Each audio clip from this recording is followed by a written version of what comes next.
আপনারা জানলে খুশি হবেন যে প্রথম আলোর সেরা ৬ অভিনেত্রীর তালিকায় বুবলির নাম আছেন দেয়ালের দেশে নহ চরিত্রের জন্য। আমি মনে করি এখানে যতজন অভিনেত্রীর নাম আসছে তাদের মধ্যে বুবলির নহ চরিত্রটি সবচেয়ে শক্তিশালী ও ইউনিক। এই পুরস্কার বুবলি সবচেয়ে বেশি পাওয়ার যোগ্য। যদিও প্রথম আলোর প্রতি আমাদের আর কারো বিশ্বাসই নেই, কারণ প্রথম আলো তো পকেট কেন্দ্রিক হয়ে গিয়েছে। যাই হোক, এখন মনে করবো যে যে যোগ্যতাকে মূল্যায়ন করে তাহলে অবশ্যই বুবলিই পাবে। আপনাদের কি মনে হয় বুবলি কি প্রথম আলোর পুরস্কার দ্বিতীয়বারের মতো ঘরে তুলতে পারবেন? অবশ্যই কমেন্ট করে জানাতে বলবেন। আর রাজ শরীফুল রাজ এবং বুবলির জুটি কিন্তু আমরা আবারও চাই, এমনটাই চাচ্ছে শবনম বুবলির ভক্তরা। শবনম বুবলির ভক্তরা বলে দেয়ালের দেশে রাজ বুবলি যে অভিনয় করেছেন সেই জুটিকে আমরা আবারও দেখতে চাই। নহরের পাশে আবার রাজকে দেখতে চাই। এরকম পরিশ্রমী অভিনেতা অভিনেত্রীদের আরো সুযোগ দেওয়া হোক।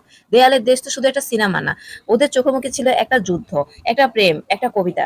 রাজের ভাঙচুর, বুবলির নীরবতা, সব মিলিয়ে তৈরি হয়েছে এক ধরনের ঝড়। দেয়ালের দেশ মুভিতে এই জুটি যেই ম্যাজিক দেখিয়েছে, যারা দেয়ালের দেশ দেখেছেন তারাই বুঝবেন। তাই বলি রাজ বুবলি রিটার্ন চাই, আমরা রাজ বুবলিকে আবার কোনো মুভিতে আমরা দেখতে চাই। এই জুটিকে, এই জুটি হচ্ছে একদম সেরা। অভিনেতার দিক থেকে রাজ আসলে রাজকে কেউ টেক্কা দিয়ে ফেলতে পারবে না। রাজের অভিনয় কিন্তু ন্যাচারাল, রাজের অভিনয় প্রশংসনীয়। রাজে তুমুল অভিনেতা, মানে তুমুল ঝড়ের গতিতে সে অভিনয় করেন। তার অভিনয়ের সাথে এখনো পর্যন্ত কেউ পাল্লা দিয়ে পারবে না। সেকেন্ড সালমান শাহ বলা হয় তাকে। নতুন গল্পে নতুন রঙে স্পেশালি আমি রাজের কথা বলবো। রাজের মতো অভিনেতাদেরকে হারিয়ে গেলে চলবে না। রাজের মতো অভিনেতাদেরকে হারিয়ে দিতে আমরা চাই না। আমরা চাই রাজকে আমরা বারবার পর্দায় দেখতে।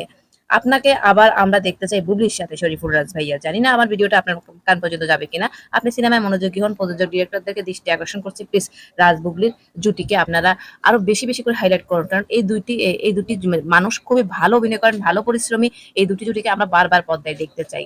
সো ভিউয়ার্স, ভিডিওটিকে ভালো লাগলে অবশ্যই লাইক কমেন্ট শেয়ার দিয়ে পাশে থাকবেন। আল্লাহ হাফেজ, আসসালামু আলাইকুম।